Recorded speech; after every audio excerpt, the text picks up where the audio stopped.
Ya Allah, dengan hak kemuliaan nama Nabi Muhammad, ampuni dosaku. Begitu punya hadisnya, ucapan yang disampaikan oleh Nabi Adam di dalam sujudnya yang penuh dengan air mata dan penyesalan. Dan pada akhirnya Allah mengampuni dosanya karena memakai nama Nabi Muhammad SAW.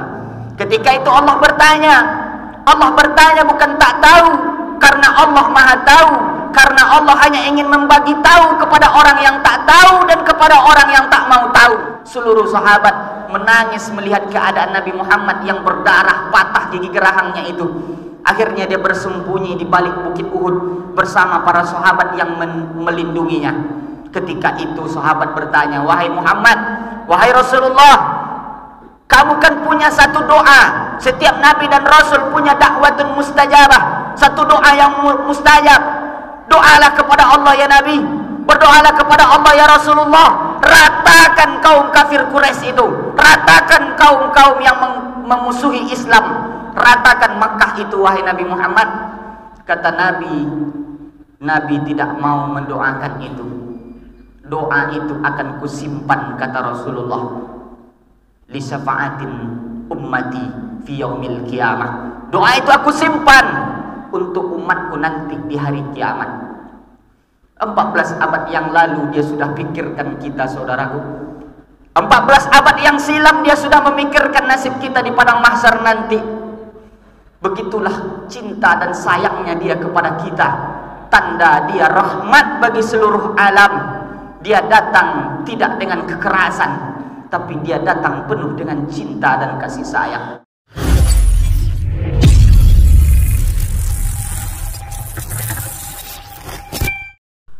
Alhamdulillah, alhamdulillahi rabbil alamin, wa bihi nasta'in wa ala umurid dunya waddin. Ashhadu an la ilaha illallah wa ashhadu anna Muhammadan abduhu wa rasuluhu la nabiyya ba'dah. Allahumma salli wa sallim ala sayyidina Muhammadin nabiyil ummihi wa ala alihi wa sahbihi wa barik wa sallim. Qala Allah ta'ala fil Qur'anil azim, wa huwa asdaqul qailin, a'udzu billahi minasy syaithanir rajim.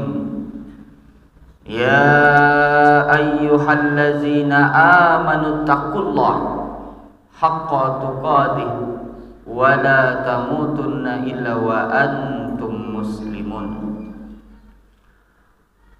Wa qala ta'ala fi ayatil ukhra, ya ayyuhallazina amanu taqullaha wa qulu qawlan sadida yuslih lakum a'malakum wa yaghfir lakum dzunubakum wa may yuti'illaha wa rasulahu faqad faza fawzan 'azima. Ibadallah, usikum wa nafsi bittaqwallah wa ta'atihi faqad fazal muttaqun. Hadirin jemaah Jumat yang dimuliakan dan dirahmati oleh Allah Subhanahu wa taala. Langkah awal khatib berpesan mulai dari diri pribadi dan untuk kita semua. Mari sama-sama kita tingkatkan rasa takwa kita kepada Sang Khaliq, bahwa tidak ada perbekalan paling terbaik yang kita bawa mati kecuali hanya rasa takut kepada Allah Subhanahu wa taala. Hari ini berapa banyak orang yang masih hidup? Berapa banyak orang yang masih bernapas? Berapa banyak orang yang sama dengan kita? Dia masih sehat, tenaganya masih kuat, ototnya pun masih menggelegar, tapi mereka tidak bisa datang ke rumah Allah Subhanahu wa taala. Mereka sibuk dengan urusannya, mereka sibuk dengan pekerjaannya, mereka sibuk di pasar, mereka masih ramai di jalan, sehingga mereka tidak bisa memenuhi panggilan Allah yang sekali dalam sepekan ini. Mudah-mudahan kita hidup dengan rasa takut itu. Dan kita jalani hidup dan beramal, beribadah di atas dunia ini karena takut kepada Dia. Dan hendaknya kita mati dalam keadaan takut kepada Dia dan kembali dibangkitkan di padang mahsyar dalam keadaan takut kepada Allah. Dan akhirnya dengan rasa takut itu jualah nanti kita akan dimasukkan ke dalam surga bersama Sayyidina wa Maulana Muhammad sallallahu alaihi wasallam. Jemaah sedang Jumat yang dirahmati oleh Allah Subhanahu wa taala. La taqrabu hazihi syajarah. Kata Allah dalam Al-Qur'an, pesan itu disampaikan kepada Nabi Adam alaihi salam. La taqrabu hazihi syajarah. Jangan kau dekati pohon ini. Allah perintahkan kepada Nabi Adam dan Siti Hawa ketika mereka berada di dalam surga. Kata Allah, jangan kalian dekati pohon ini. Lalu setan datang menggoda. Setan merayu mereka. Akhirnya melalui mulut Siti Hawa, Adam pun tergoda dan memakan buah khuldi itu. Bukan sekedar mendekati, justru lebih daripada itu. Mereka makan buah khuldi itu, dan pada akhirnya mereka dicampakkan oleh Allah ke atas dunia. Dan dia bertaubat. Akhirnya dia sadar bahwa dia telah zalim kepada dirinya. Itulah doa yang paling tua. Itulah ucapan yang paling tua yang selalu kita ucapkan dalam doa kita. Rabbana zolamna anfusana wa illam taghfir lana wa tarhamna lanakunanna minal khasirin. Ya Allah, kami telah zalim kepada diri kami. Kalau tidak Engkau yang mengampuni dosa kami, lalu siapa yang akan mengampuni kami? Maka kami dan benar-benar berada dalam golongan orang-orang yang rugi. Begitu bunyi ayatnya di dalam Al-Quran. Tetapi di dalam hadis ditambah lafaznya, Allahumma bihaqqi Sayyidina Muhammad. Ya Allah, dengan hak kemuliaan nama Nabi Muhammad, ampuni dosaku. Begitu punya hadisnya, ucapan yang disampaikan oleh Nabi Adam di dalam sujudnya yang penuh dengan air mata dan penyesalan. Dan pada akhirnya Allah mengampuni dosanya karena memakai nama Nabi Muhammad sallallahu alaihi wasallam. Ketika itu Allah bertanya bukan tak tahu, karena Allah Maha tahu. Karena Allah hanya ingin membagi tahu kepada orang yang tak tahu dan kepada orang yang tak mau tahu, bahwa sesungguhnya Allah bertanya kepada Nabi Adam, wahai Adam, nama siapa yang engkau sebut itu? Apakah kamu kenal dengan orang yang punya nama? Kata Nabi Adam, aku tak tahu siapa yang punya nama, ya Allah. Ketika engkau menciptakan aku, lama khalqihi, ketika engkau menciptakan aku, wa nafakhtu fihi, dan engkau tiupkan ruh ke dalam jasadku, aku buka bola mataku, aku tegakkan kepalaku. Maka ketika aku buka bola mataku, yang pertama kali aku lihat di tiang singgasana arasmu, namanya bersanding dengan namamu. Aku yakin kenapa nama dia bisa bersanding dengan namamu. Dengan nama Allah Subhanahu wa ta'ala dia bersanding di tempat yang paling tertinggi dan tempat yang paling termulia, di tiang singgasana arasnya Allah Subhanahu wa ta'ala. Aku yakin dan percaya, ya Allah, bahwa yang punya nama ini pasti makhluk yang paling istimewa dan paling yang mulia di antara ciptaanmu, di antara makhluk yang engkau ciptakan. Maka dengan kebenaran, dengan nama dia, dengan kemuliaannya, aku meminta ampun kepadamu dengan kemuliaan nama dia. Nabi Adam saja, namanya itu belum diciptakan, namanya sudah bersanding dengan nama Allah, sementara jasadnya belum ada, sementara orangnya belum tercipta dan terlahir ke atas dunia.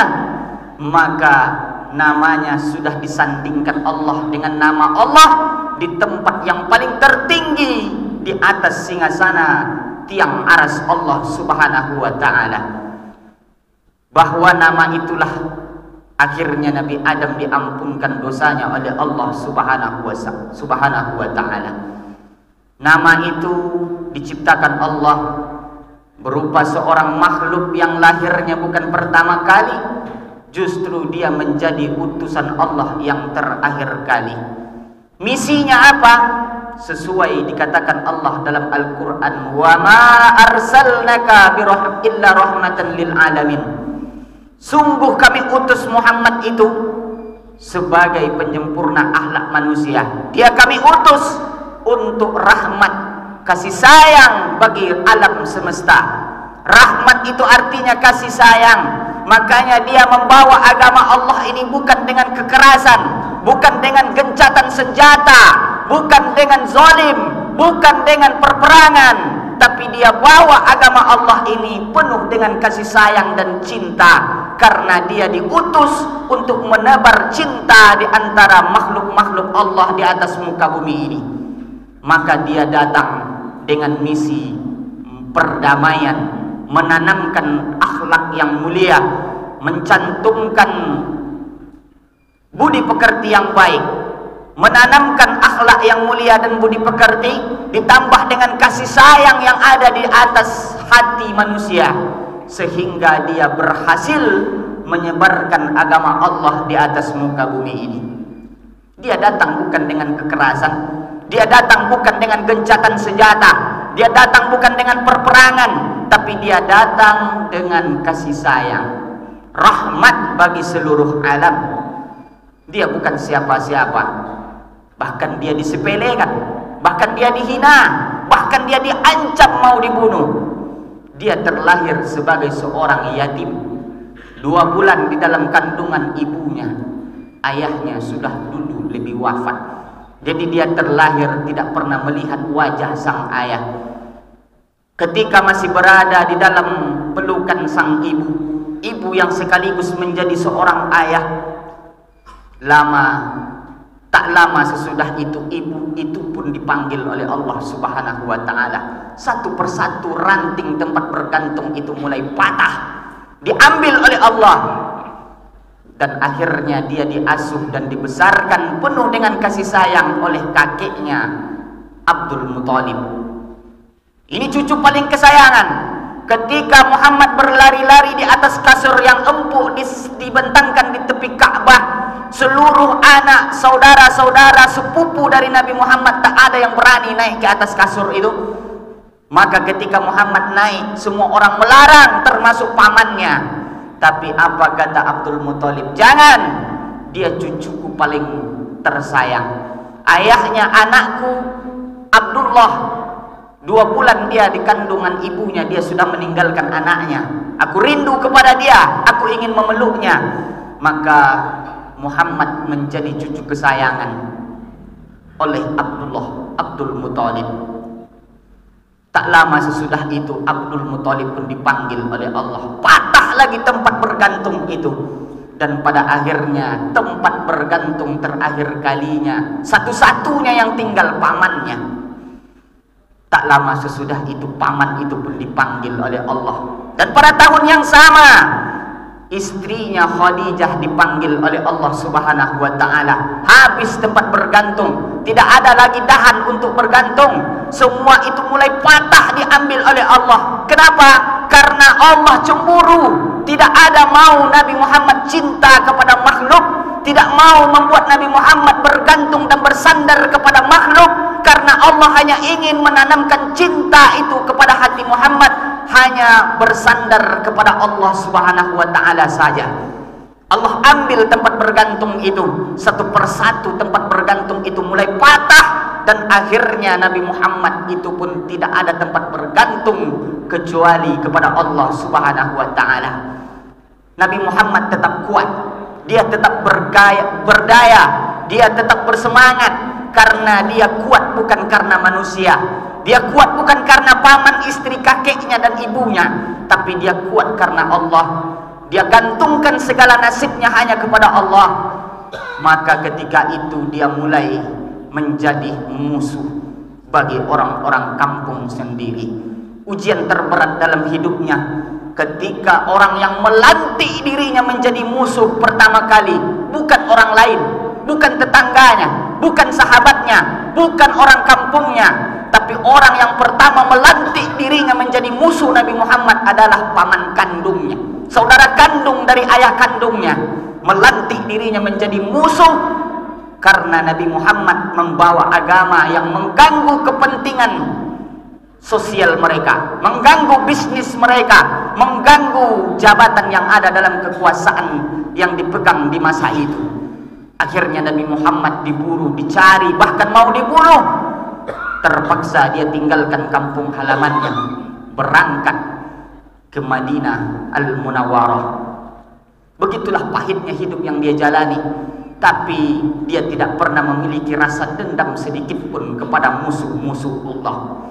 Ketika dia berada di dalam perang Uhud, patah gigi gerahangnya, berdarah pelipisnya, rambutnya habis ditebang karena pedang pada saat berperang. Maka ketika itu seluruh sahabat yang melihat menetes air mata, melihat makhluk yang paling mulia, yang disayang Allah, yang bergelar Habib Allah, dianiaya, dimusuhi, bahkan mau dibunuh oleh musuh-musuh Islam. Seluruh sahabat menangis melihat keadaan Nabi Muhammad yang berdarah, patah gigi gerahangnya itu. Akhirnya dia bersembunyi di balik bukit Uhud bersama para sahabat yang melindunginya. Ketika itu sahabat bertanya, "Wahai Muhammad, wahai Rasulullah, kamu kan punya satu doa. Setiap nabi dan rasul punya dakwatun mustajabah, satu doa yang mustajab. Doalah kepada Allah ya Nabi, berdoalah kepada Allah ya Rasulullah.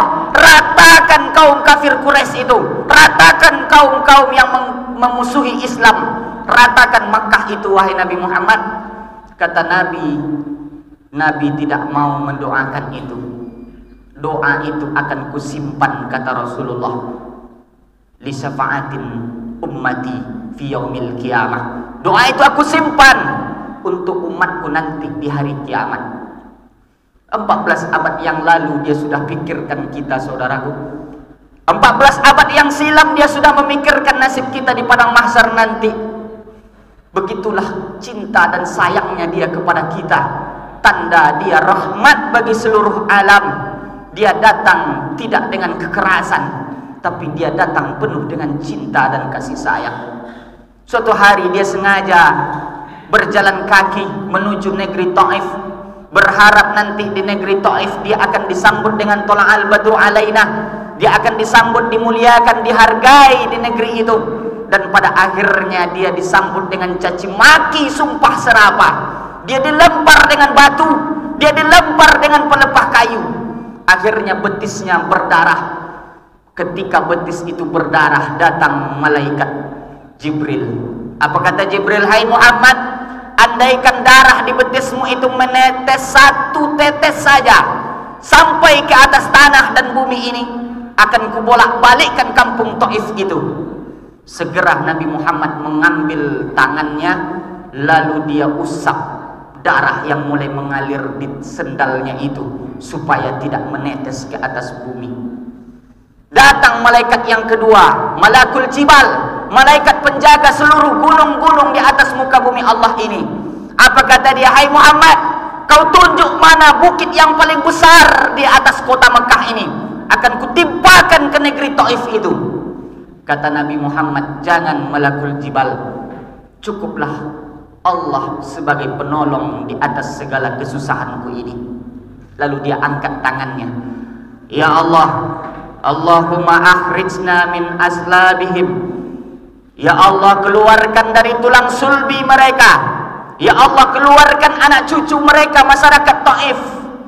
Ya'budullaha wa la yusriku bihi syai'a. Orang-orang yang akan menyembah Engkau ya Allah, yang tidak akan mempersekutukan Engkau dengan sesuatu apapun. Akhirnya doa itu dikabulkan Allah. Dia terzolimi, dia teraniaya, dia tersakiti, dia berdarah, dia dilempar dengan batu dan pelepah kurma. Doa itu dikabulkan Allah. Hari ini masyarakat Taif 100% beragama Islam, bertauhid la ilaha illallah Muhammadur Rasulullah. Begitulah cinta yang dia bawa. dalam menebarkan agama Allah di atas muka bumi ini. Doa itu tak pernah dipakai semasa hidupnya, tetap dia simpan sampai akhir hayatnya, karena doa itu akan dipakai di padang mahsyar nanti untuk menolong kita sebagai syafaat bagi kita di padang mahsyar nanti. Jadi dulu dia hidup 1400 tahun yang lalu, dia sudah pikirkan kita.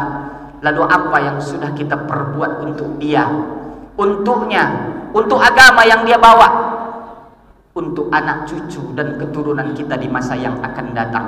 Maka ajarkan kisah ini kepada anak-anak kita. Cinta tidak akan pernah tumbuh kalau tidak pernah mengenal seseorang. Maka kenalkan dia dengan nabinya, kenalkan dia dengan Sayyidina wa Maulana Muhammad sallallahu alaihi wasallam.